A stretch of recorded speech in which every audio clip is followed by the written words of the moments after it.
dia veio ficar.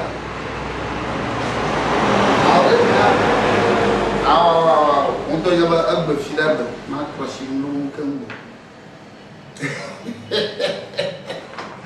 Otonya. Kau jadi tak betul. Crossing.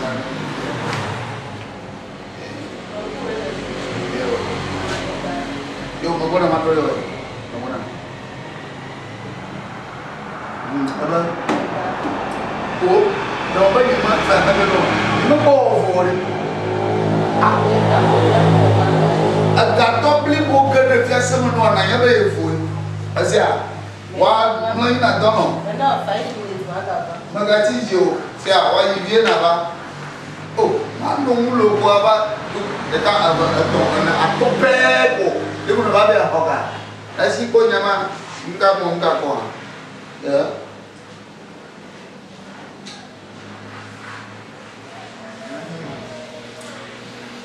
Nhân tố mình đồ bơm ăn mà đồ bơm uế một rồi rồi cái đấy mà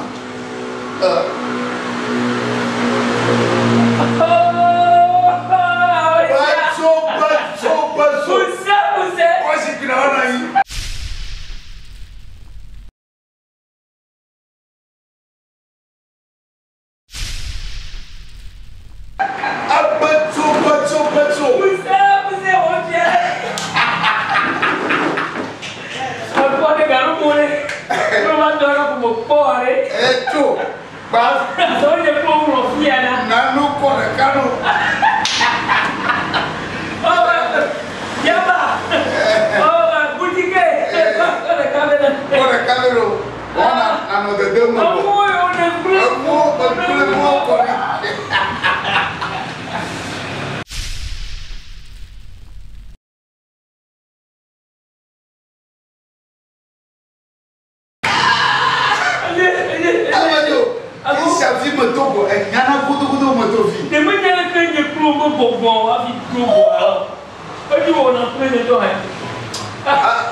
Ento hana magamu.